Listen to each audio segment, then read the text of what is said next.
Finally water পার্কের প্ল্যানটা successful হলো দেখে তো আমরা পাগল হয়ে গেছি। অনেকদিন ধরে এই রাইড গুলো করার ইচ্ছা ছিল, মানে কালো করে মেক করে অ্যাম্বিয়েন্স, এত সুন্দর ডেকোরেশন। তারপর আমাদের মেন কোর্স চলে এলো, সবার ফেভারিট চিকেন বিরিয়ানি। আজ যাচ্ছি ওয়াটার পার্ক, ইয়ে! ফাইনালি ওয়াটার পার্কের প্ল্যানটা সাকসেসফুল হলো। তো সকাল সকাল আমি আর বোন রেডি হয়ে গেছি, রেডি হয়ে বেরিয়েও পড়েছি। আমরা কাইন্ড অফ টুইনিং করে ফেলেছি, মানে হোয়াইট হোয়াইট পরেছি, যদিও ড্রেসের প্যাটার্ন আলাদা।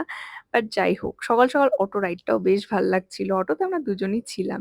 অ্যাকচুয়ালি এই প্ল্যানটা অনেক দিন ধরে আমাদের হচ্ছে, যাব যাব যাব, বাট কোনো না কোনো কারণে ডিলে হচ্ছে। তো এই করে করে ফাইনালি এই দিন হলো। তো মৌও বাড়ি থেকে চলে এসছে, ওর সাথে মিট করে নিয়েছি এবং ও বাড়ি থেকে স্যান্ডউইচ বানিয়ে নিয়ে এসছে। তো বিরাতে নেমে আমরা স্যান্ডউইচ ট্যান্ডউইচ খেয়ে নিলাম, আর টুকটাক স্ন্যাক্স আইটেমও এনেছিলাম, ওগুলো সব খেয়ে নিলাম।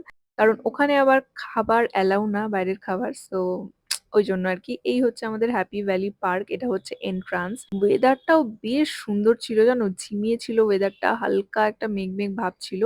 আর রোদ তো ছিলই, বাট একটা মেঘ মেঘ ভাব ছিল। এটা হচ্ছে ভেতরের ওয়াটার পার্কের যে গেটটা, সেটা। তো ঢোকার সঙ্গে সঙ্গে আমাদের হাতে এরকম ব্যান্ড পরিয়ে দিল, আর জল দেখে তো আমরা পাগল হয়ে গেছি, মনে হচ্ছে কতক্ষণে জলে নামবো। তো আমরা তাড়াতাড়ি করে লকার নিয়ে নিলাম, দুটো লকার নিয়েছিলাম। তো লকারের দাম নিয়েছিল ৩০০ করে।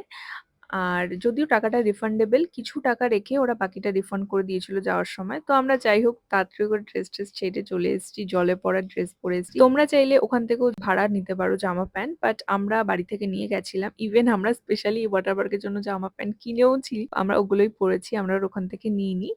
তো জলে কিছুক্ষণ প্রচুর মজা করেছি, প্রচুর নাচানাচি করেছি। ইভেন আমরা ওয়াটার রাইডও করেছি, বাট ওগুলো কোনো ফুটেজ নেওয়া হয়নি। আমরা তারপর ফোনটা রেখে এসেছিলাম, কারণ বুঝতেই পারছো জলের ব্যাপার। তারপরে আমরা নিজেদের মতো মজা টজা করেছি। এবার আমরা চলে এসেছি, ফ্রেশ ট্রেশ হয়ে নিয়েছি। জলে এত ক্লোরিন দেয় না যে চুল এত আঠা হয়ে গেছিল, কিছু বলার নেই। তারপরে ফ্রেশ ট্রেশ হয়ে আমরা, পাশেই তো ড্রাই পার্ক রয়েছে, ওখানেও এসে এই রাইড গুলো করেছি। অনেকদিন ধরে এই রাইড গুলো করার ইচ্ছা ছিল। করে ঠোরে পাশে পার্কটাতে ঘুরছিলাম, একটু খেলাম পেয়ারা মাখা, ওখানে ফুচকাও বিক্রি হচ্ছিল। ফুচকা আমরা খাইনি, কারণ এত খিদে পাচ্ছিল, মনে হচ্ছিল রেস্টুরেন্টে গিয়ে খাবো। আর এত সুন্দর হাওয়া দিচ্ছিল। ইভেন তোমরা চাইলে এখানে বোটিংও করতে পারো, বাট আমাদের হাতে টাইম ছিল না বেশি, রেস্টুরেন্টেও যাওয়ার আছে, তো ওই জন্য আর বোটিং করিনি। আমরা এই ঘোড়াগুলোতে চড়েছি, জানি না এটা বাচ্চাদের কিনা, বাট আমরা স্টিল চড়েছি। সো হ্যাপি ভ্যালি পার্কে থেকে বেরিয়ে আমরা চলে গেলাম আমাদের রেস্টুরেন্টের উদ্দেশ্যে। আর তারপরে দেখি ওয়েদারটা আরো নরম হয়ে গেল, মানে কালো করে মেঘ করে এলো যে ঝমঝমিয়ে এক্ষুনি নামবে। তো আমরা রেস্টুরেন্টের কাছে আসার পর দেখি ঝিরি ঝিরি বৃষ্টি শুরুও হয়ে গেছে। মিষ্টি মাথায় করে নিয়ে রেস্টুরেন্টে তাড়াতাড়ি করে ঢুকলাম, যে ঝমঝম করে বৃষ্টি পড়ার আগে ঢুকে যাই। এই যে রেস্টুরেন্টটা দেখতে পাচ্ছ, এটার নাম হচ্ছে হাজারদুয়ারি রেস্টুরেন্ট। বেশ সুন্দর অ্যাম্বিয়েন্স, এত সুন্দর ডেকোরেশন ওখানে ছিল। সো যাই হোক, এখানে এরকম খাট টাইপের পাতা থাকে না, ওরকম টাইপের সিটিং অ্যারেঞ্জমেন্টটা ছিল, আমার বেশ ইউনিক লেগেছে ব্যাপারটা। আর এরকম ওয়ার্ম লাইট জ্বালানো ছিল, একটা পুরোনো দিনের ভাইব দিচ্ছিল।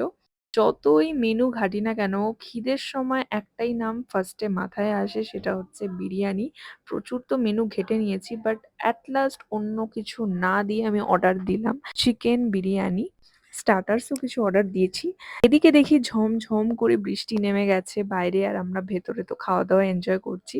চলে এলো আমাদের ফার্স্ট স্টার্টার্স, ছিল ক্রিস্পি বেবিকর্ন। তারপর ছিল crispy mushroom. Crispy mushroom I think first time আমি খেলাম, এর আগে আমি কখনো খাইনি। আর বেবিকর্নটা তো অসাধারণ ছিল। তারপর আমাদের মেন কোর্স চলে এলো, সবার ফেভারিট চিকেন বিরিয়ানি। সত্যি আমি এক্সপেক্ট করিনি। আমি জানি না বিরিয়ানিটা আমার কেন এত ভালো লেগেছে, মানে আমার খিদে পেয়েছিল বলে ভালো লেগেছে নাকি সত্যিই ভালো ছিল আমি বলতে পারবো না, বাট ভীষণ ভালো ছিল বিরিয়ানিটা। তার সাথে ডিমও ছিল আর রায়তাও ছিল। তারপরে লাস্টে একটা কোক অর্ডার করলাম, অ্যান্ড রেস্টুরেন্টে আমার দামগুলো একদম ঠিকঠাক লেগেছে, মানে একদম 200-300 করে এক একটা আইটেম। আর লাস্টে এটা তো ম্যান্ডেটারি।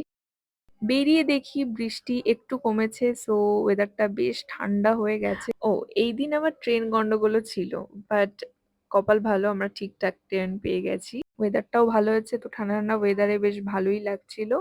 আমরা প্রচুর টায়ার্ড হয়ে গেছি। সারাদিন অফ কোর্স জলে এত ঘাটাঘাটি করলে, নাচানাচি করলে টায়ার্ড হওয়াটা খুবই স্বাভাবিক। তো খুবই সুন্দর একটা আউটিং ডে কাটালাম। চলো দেখা হচ্ছে তোমাদের সাথে পরের ব্লগে।